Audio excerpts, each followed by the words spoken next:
नमस्कार, मी संघर्ष आणि आपण झकास मराठी पाहत आहात. झकास मराठीवर आपण नेहमी वेगवेगळ्या विषयांवर चर्चा करत असतो. वेगवेगळ्या क्षेत्रातील दिग्गज लोकांना मी तुमच्यासमोर आणण्याचा प्रयत्न करतो, त्यांचे विचार जाणून घेण्याचा प्रयत्न करतो. आज आम्ही गोंदिया जिल्ह्यातील अर्जुनी मोरगाव तालुक्यात आहोत, अर्जुनी मोरगावमध्ये आहोत. आणि आज आपण एका वेगळ्या व्यक्तीशी, एका विशिष्ट व्यक्तीशी आज आम्ही तुम्हाला भेटवणार आहोत. ते शेतकरी, ते एक उद्योजक म्हणून त्यांनी ह्या क्षेत्रामध्ये ओळख निर्माण केली. मित्रांनो, शेतकरी म्हटल्यावर लोकांना असं वाटतं की गावांमध्ये राहतो, गरीब राहतो, फाटके तुटके कपडे घालणाराच शेतकरी राहतो, अशी जनरली लोकांचे विचार आहेत किंवा शेतकऱ्यांप्रती असे लोक विचार करतात. मात्र एक शेतकरी असा पण असू शकतो की जो जवळपास कितीतरी देश फिरू शकतो. 300 पेक्षा जास्त वेळ विमान प्रवासही एक शेतकरी करू शकतो. असं जर मी तुम्हाला सांगितलं तर तुम्हाला आश्चर्य वाटेल की शेतकरी अशा पद्धतीनं मॉडर्न राहू शकतो किंवा वेगवेगळ्या देशांमध्ये जाऊन त्या ठिकाणी आधुनिक तंत्रज्ञान शिकून भारतामध्ये येऊन आणि स्पेशली ग्रामीण क्षेत्रामध्ये येऊन गोंदिया जिल्ह्यासारखा जो क्षेत्र आहे, आदिवासी बहुल क्षेत्र आहे, नक्षलीग्रस्त भाग, अतिदुर्गम क्षेत्र आहे आणि ह्या क्षेत्रामधून येऊन सुद्धा एवढी प्रगती करू शकतो असं जर सांगितलं तर तुम्हाला आश्चर्य वाटेल. नेमकं त्यांच्या शेतीचा प्रवास कसा सुरू झाला, कोणती पिकं त्यांनी आतापर्यंत घेतली आणि नेमकं शेतकऱ्यांना फक्त स्वतः शेती करून पैसे कमवत नाही किंवा ज्या व्यक्तींशी मी तुम्हाला भेटणार आहोत तर इतर शेतकऱ्यांच्या कशा पद्धतीनं फायदा होईल, ते लोक सुद्धा कसं आधुनिक शेती करतील, ते स्वतःचा परिवार कसं सक्षम करतील आणि एकंदरीत सर्व भागातील शेतकऱ्यांसाठी अनेक आंदोलनं, अनेक लढे, किंवा ते जेलमध्ये सुद्धा शेतकऱ्यांसाठी आंदोलनाच्यामुळे राहिले. आणि एकंदरीत अशाच व्यक्तीशी आज मी तुम्हाला भेटवणार आहोत. ते म्हणजे अर्जुनी मोरगाव जे तालुक्याचंच ठिकाण आहे, इथं त्यांचं प्रॉपर आहे दादाभाऊ फुंडे म्हणून त्यांचे नाव आहे. आम्ही त्यांच्याशी आज तुमची भेट करून देणार आहोत. त्यांचे विचार नेमके काय आहेत, जे अनेक शेतकऱ्यांना प्रेरणादायी, जे युवा शेतकरी आहेत ज्यांना नवीन शेती करायची आहे, फळबागा लावायच्या आहेत, आधुनिक शेती करायची आहे, अशा शेतकऱ्यांसाठी ही व्हिडिओ महत्त्वपूर्ण ठरणार आहे. आज आम्ही त्यांच्याच आश्रममध्ये आहो. म्हणजे एकंदरीत आश्रम म्हणजे त्यांनी घराच्या वरच एक रूम बनवली, कारण ते शेतीसोबतच अध्यात्मासोबत जुळून आहेत.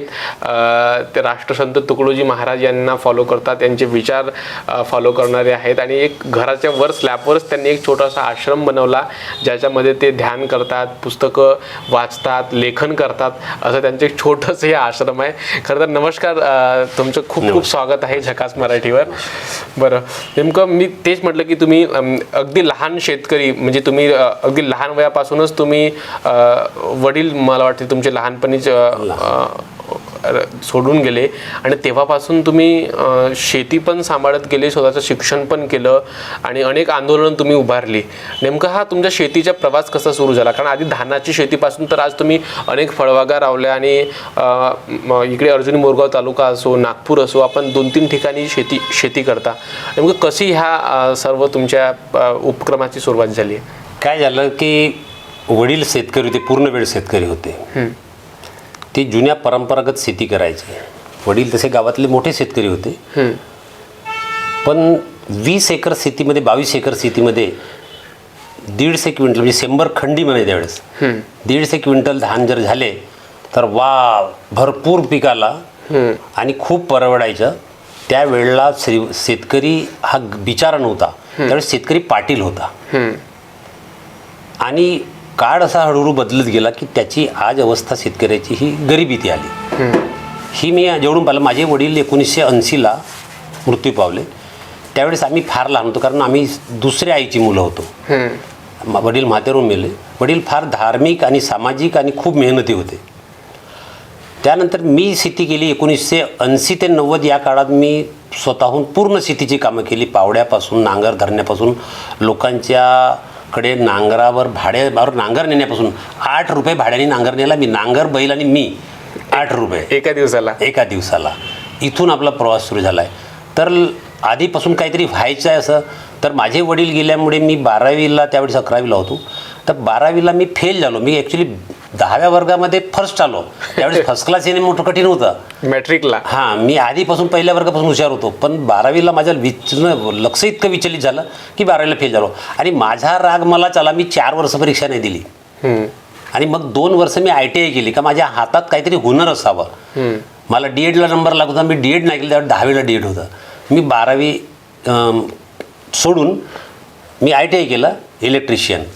आणि मग ITI केल्यानंतर मग मी अनेक उद्योगाला लावलो. मग माझी जवाहरनगर ऑर्डनन्स फॅक्टरीमध्ये नियुक्ती झाली.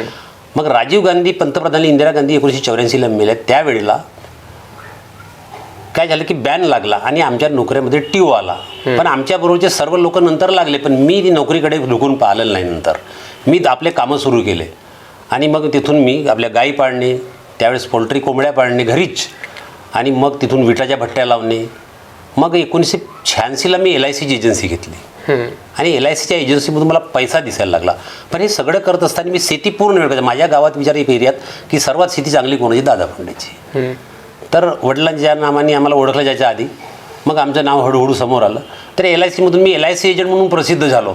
मी या भंडारा गोंदिया एकच जिल्हा होता आणि भंडारा जिल्ह्यातून मी 3 वर्षे सतत टॉपर आलो आणि 25 वर्ष एजन्सी केली. LICकडून मी 12 वर्ष to and fro by air मी विमानाने फिरलो. त्यानंतर मी बाकी सिमेंट वगैरेचे हे ते एजन्सी वगैरे सगळे धंदे सुरू केले. त्यामुळे मी सतत 30 वर्षाच्या वर झाले, 35-40 वर्ष की मी विमानाने फिरतो. म्हणजे अनेक देश पाहिले आणि देशातही खूप प्रत्येक भाग पाहिला देशाचा.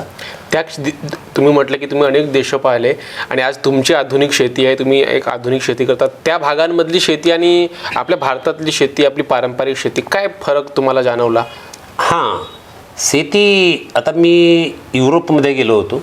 हो, तुम्ही आताच 15 दिवस मागील 15 दिवसात मी 15 दिवस युरोपमध्ये 4 दिवस फिरले आपण. फ्रान्स, जर्मनी, नेदरलँड आणि स्वित्झर्लंड.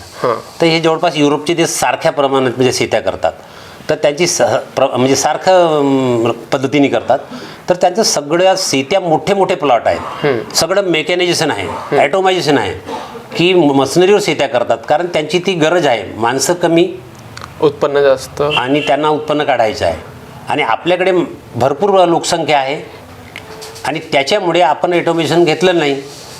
पण लहान शेत्यांमध्ये ॲटोमेशन करणं कठीण आहे. म्हणून मोठे मोठे प्लॉट 50, 100, 200, 500, 1000 एकरचे प्लॉट पाहिजेत. हा फरक आहे.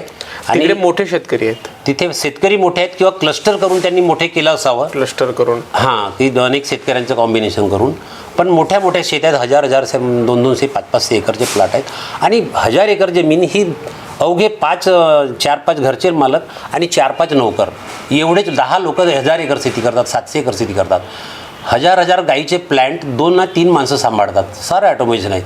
ॲटोमॅटिक चारा जातो, ॲटोमॅटिक त्याचं मलमूत्र जाते, ॲटोमॅटिक दूध धुवलं जाते, ॲटोमॅटिक दूध गाडीत भरते, ॲटोमॅटिक बॉटलिंग होते, ॲटोमॅटिक सगळ्या प्लॅन्टला जाते. म्हणजे सगळं ॲटोमेशन झालेलं आहे. तर अशा प्रकारच्या आपल्या देशात म्हणजे ॲटोमोबाईल्स स्वीकारणं हे जरुरी आहे. आणि मोठ्या शेत्या करणं म्हणजे क्लस्टर करून एका गावाचे 1-2 पार्टमध्ये शेती झाली पाहिजे. हे 2-2 एकर, 1-1 एकर, 5-5 एकर शेत्या चांगल्या रीतीने ॲटोमेशन करू शकत नाही आपण. तुम्ही कोणते कोणते पिकं घेणे सुरू केले? आता तुम्ही तुमच्या शेतीमध्ये काय उत्पन्न घेत आहात? माझ्या शेतीचा प्रोसेस झाला की मी 1990 पर्यंत ही धानाची शेती केली पूर्णपणे. धान, हां, 90 पर्यंत, कशाला 1995-96 पर्यंत. त्याच्यानंतर मला वाटलं की ही धानाची शेती दिवसेंदिवस परवडत, कारण ती जेव्हा 1980 ते 90 परवडत होती, त्याच्यानंतर ती शेती परवडायला लागली. कारण धानाचे उत्पन्न म्हणजे रेट जेवढे वाढले नाही, त्याच्यापेक्षा हा जो वाढीचा ग्राफ होता, रासायनिक खतं, औषधे आणि मजुरी याचा ग्राफ खूप वाढला. आणि त्यामुळे शेतकरी ॲटोमॅटिक घाट्यात जायला लागला. आणि म्हणून मग मी शाश्वत शेती करावं बा, आपण झाडांची शेती करावं, भाजीपाल्याची शेती करावं म्हणून मी दुसरी शेती घेतली. माझ्या वडिलांची शेती सोडून एक 13 एकराचा प्लॉट घेतला. आणि त्या शेतीतून मी फळबागा, भाजीपाला, हे टरबूजसारखे मोठे उत्पादनं, मग तिथे चंदन लावला, सीताफळ लावले, पेरू लावले, नारळ लावले, चिकू लावले, फणस, अशा प्रकारची विविध प्रकारची शेती केली. मग गाई, तिथं गिरच्या गाई आहेत माझ्याकडे, आताही 25 गाई आहेत. तर मग त्याच्यामुळे गांडूळ खत, त्या पूर्ण शेतीचं त्या गाईचं मलमूत्र शेतीला गेलं पाहिजे म्हणून माझ्याकडे ती ॲक्च्युली मी ॲटोमॅटिक ते उचलणारी मशीन आहे, मडपंप, की जी कुठल्याही शेताला आपण नेऊन टाकू शकतो. एकही थेंब मल किंवा मूत्र त्याचा वाया जाऊ देत नाही. तर त्यामुळे अशा प्रकारची शेती केल्यावरच फायद्यात राहू शकते. मग मी मासोडीच्या टँक केल्या, तिथे 4 मासोडीच्या टँक आहेत. 1 वर्ष तर मला 60 लाख रुपयाचं उत्पादन झालं. हां 40 लाख रुपये 42 लाख रुपये खर्च झाला होता. 18 लाख रुपये त्यावर्षी मला मिळाले होते. मत्स्य उत्पादनमध्ये दिवसेंदिवस काय झालं की त्याच्यामध्येही मागच्या वर्षीला काय झालं की हळूहळू धान्याच्या किमती वाढत राहिल्या खाद्याच्या त्यांच्या मच्छीच्या. पण मच्छीचे रेट 110 रुपये होते, ती ठोकमध्ये 90 जायला लागली. अनेक लोकांनी ह्या शेत्या म्हणजे मच्छी पण बंद करून टाकलं. हा कुठं कंट्रोल नाही आहे, सगळं दलालांच्या हातात आहे. अजूनही मच्छी 200 रुपयाच्या आत कोणाला मिळत नाही, 100 रुपयाच्या वर विकत नाही. हा जो गॅप आहे भाजीपाल्याची, मच्छीची, मासाची, दुधाची, ही गॅप दलालांच्या हातात खूप आहे. तुम्ही ज्या पद्धतीने शेती तुम्ही एवढे देश फिरले, ते शेती पाहिले, तुम्ही स्वतः शेती केली, तुम्ही स्वतः समाधानी आहात तुमच्या कामापासून, किंवा तुम्ही जी शेती केली त्याच्यापासून तुम्हाला आनंद मिळाला, की आणखी त्याच्यात काही संशोधन करण्याची गरज? नाही, मला आनंद कसा मिळतो, मी तुम्हाला सांगितलं की मी शेतकरी कमी व्यापारी आहे.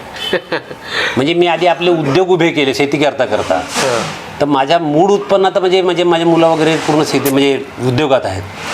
त्यामुळे मला शेती घाट्यात गेली तरी मला चालते, कारण माझा प्रयोगशील काम आहे. मला दुसऱ्यांसाठी झटायचे की मी जरी घाट्यात गेलो, मी काहीतरी शोधून काढलो पाहिजे आणि लोकांना रेडीमेड मी मसाला दिलो पाहिजे. म्हणून माझ्या शेतावर मी शेतकऱ्यांना बोलावतो, त्यांना मोफत ज्ञान देतो की मला वेळ कमी आहे, मी समाजकारण करतो, राजकारण करतो, आंदोलनं करतो आणि शेतीनं उद्योगही करतो. त्यामुळे मी 24 तास शेतीत राहू शकत नाही, पण जे 24 तास शेतीमध्ये राहू शकतात त्यांनी जर शेती माझ्या मार्गदर्शनामध्ये किंवा ॲटोमेशन किंवा आजच्या आधुनिक पद्धतीने केली तर शेती जरूर फायदेशीर राहू शकतो. पण सरकारने आपले धोरणं दुरुस्त करणे जरुरी आहे.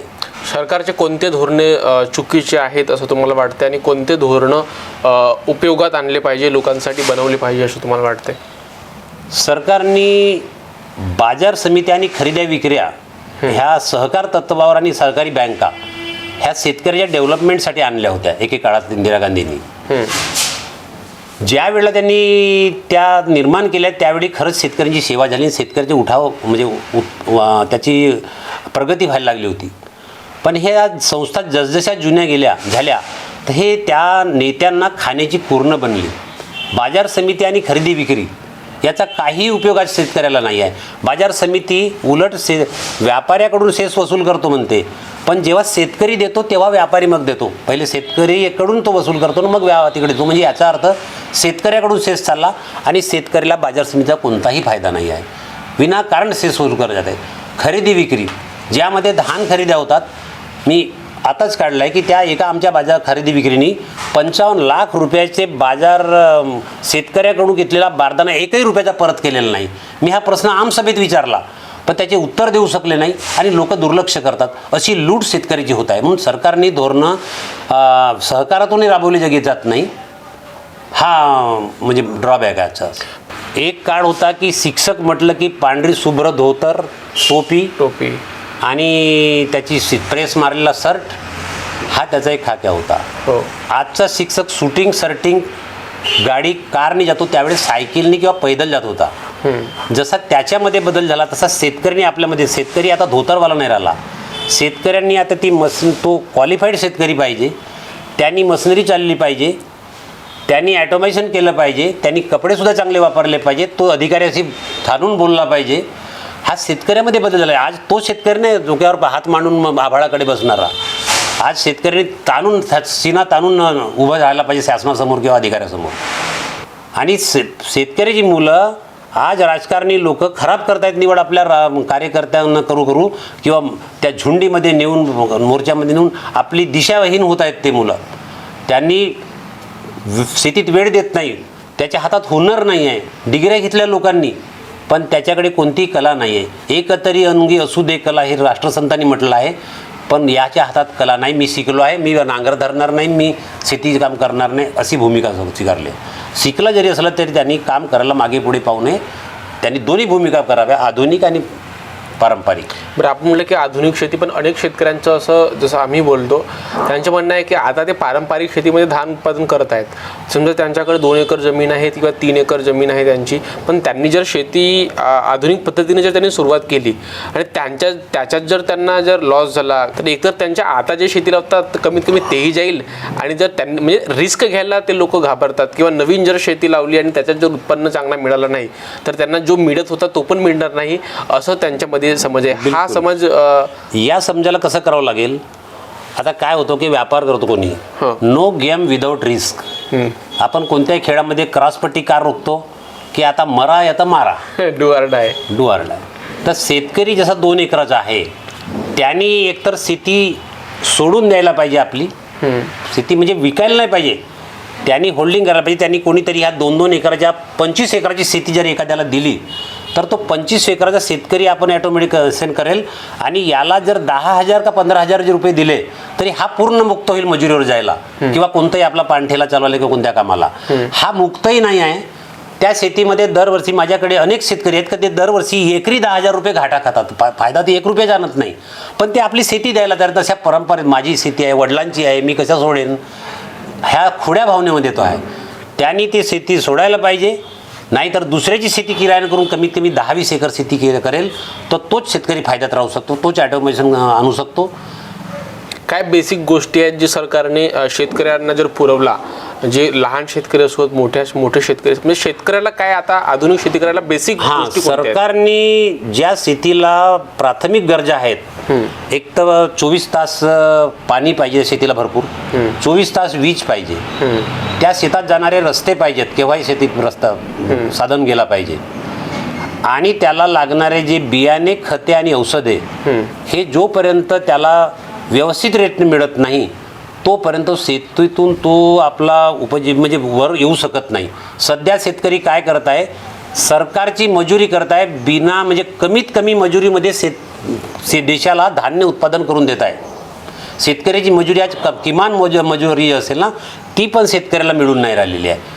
म्हणजे असा निर्बुद्ध जीव हा एकच प्राणी आहे शेतकरी. त्याचा सगळेजण फायदा घेतात, अधिकारी घेत आहेत, सरकार घेत आहे, व्यापारी घेत आहेत, सगळे घेत आहेत. सगळा आपल्याला तोटा होता या डोळ्यासमोर दिसूनही फक्त आपली शेती कोरडी राहायला नको, बस त्याची तीच खोडी भावना आहे.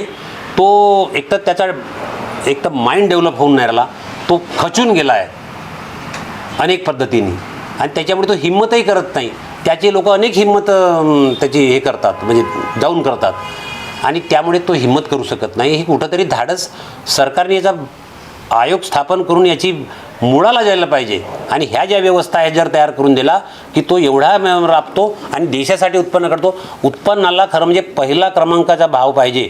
आपण 40 रुपये किलो तांदूळ खूप भाव झाला, 20 रुपये 30 रुपये हे अहो, या आपण मोबाईल घ्यायचा असला तर 50,000चा लाखाचा मोबाईल घेतो, गाडी लक्झरियस, अनेक कपडे लक्झरियस, आणि खाण्यापासून जीवन जगते जी प्राथमिक गरज आहेत त्याला भाव नको. त्याचा भाव वाढला शहरात बुमलतात. आणि जर याची काय अवस्था आहे शेतकऱ्याची, असं ओरडायला नाही पाहिजे लोकांनी. वास्तविक उत्पन्न खाण्याची वस्तू ही जास्त किमती नसायला पाहिजे, चैनीच्या वस्तू ह्या कमी किमती नसायला पाहिजे. ह्यानंतर ज्या गरजा आहेत. आज दिवस असे आले की अनेक शेतकरी आत्महत्याचा जर आपण जर रेशो पाहिला तो दिवसेंदिवस वाढत आहे. उलट हां, तो का वाढत आहे की तो भरकटलेल्या अवस्थेत तो कोणत्याही दिशेला जातो. आता मी स्वतः NHBचं लोन घेतलं होतं, 1 करोड रुपयाचं लोन घेतलं. त्यात 55 लाख रुपयाचे सेडनेट होते आणि बाकीच्या व्यवस्था होत्या. मला 1 कोटीचं लोन, त्याच्यावर 50% सबसिडी असं गव्हर्नमेंटचं हे आहे.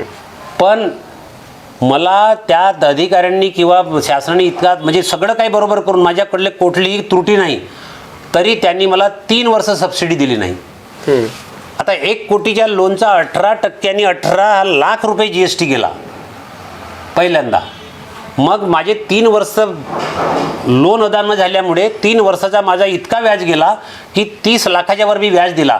सरकारने मला सबसिडी दिली 27 लाखाची, 50 लाख देण्याच्या 27 लाख दिले, आणि मला त्याही सबसिडीला मला 4 लाख रुपये द्यावं लागले त्याला, तेव्हा ती मंजूर झाली. आणि गडकरी साहेबांनी जेव्हा मला त्या कृषी मंत्र्याला हे केलं त्यावेळेस ती सबसिडी रिलीज झाली. म्हणजे सामान्य मला तर भेटली, अनेक शेतकऱ्यांना सबसिड्या मिळाल्याच नाही. लोक का फाशीला लागतील? मी जर व्यापारी नसतो मी पण फाशी लागलो असतो. मी व्यापार होतो माझा, मी घरून भरलो म्हणून मी जिवंत आहे. आपण जर पाहिलं तर मोठमोठे जे मॉल्स आहेत, मोठमोठे आज आपण मार्केट पाहिलं त्याच्यामध्ये पण भेसळयुक्त जे पदार्थ आहेत हे याचं प्रमाण वाढलं आहे. अनेक लोकांच्या आरोग्यावर याचा परिणाम पडतो. शेतकरी तर ओरिजिनल माल त्यांच्यापर्यंत देतो, पण तिथून जे व्यापारी लोक आहेत जे विकतात त्यांच्यापासून मग काय त्याच्यामध्ये चेंजेस असा होतो आणि तो लोकांपर्यंत वेगळ्याच पद्धतीने पोहोचतो?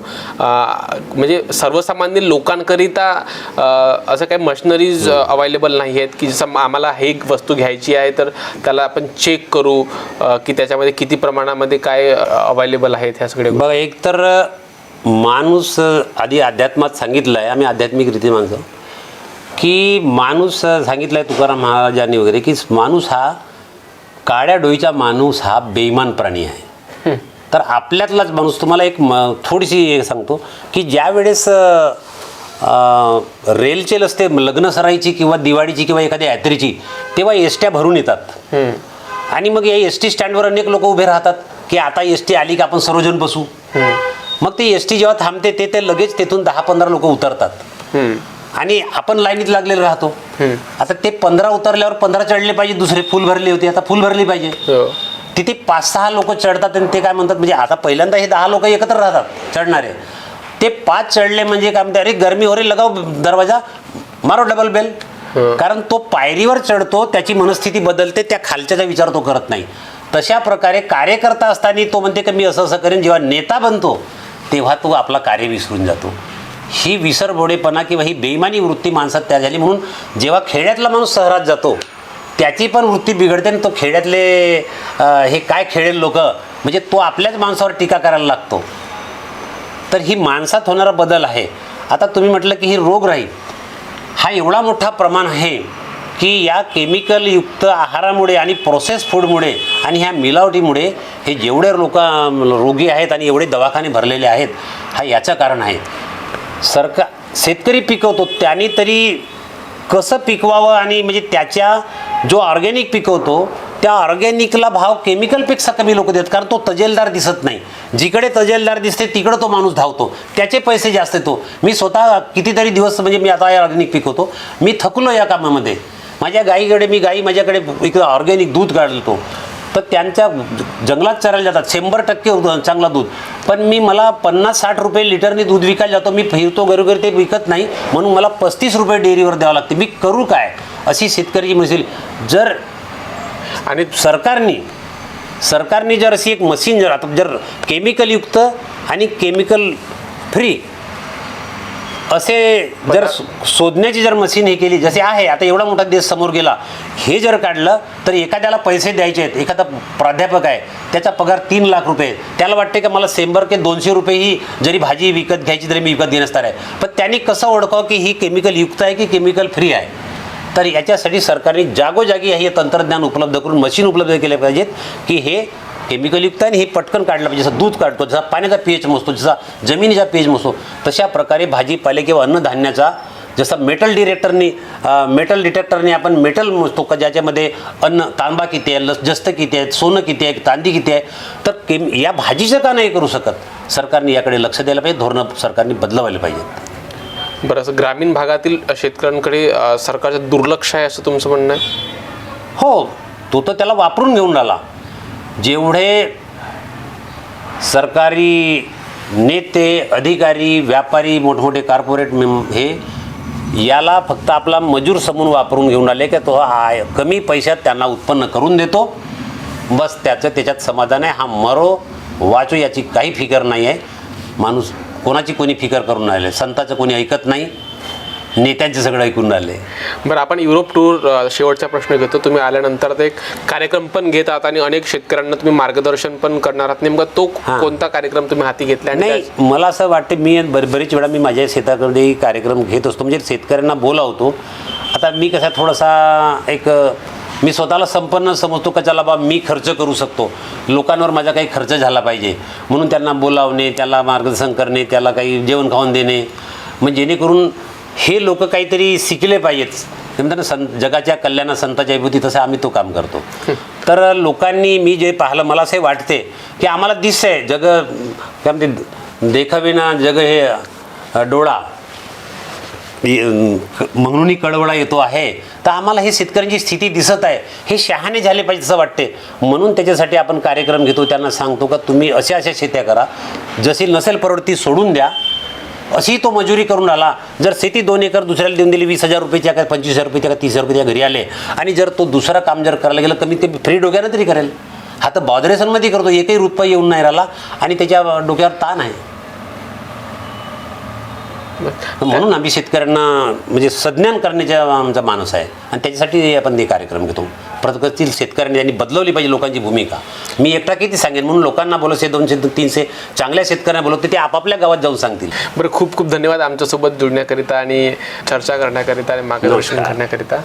तर हे होते अर्जुनी मोरगाव क्षेत्रातले एक आदर्श शेतकरी दादा भाऊ फुंडे.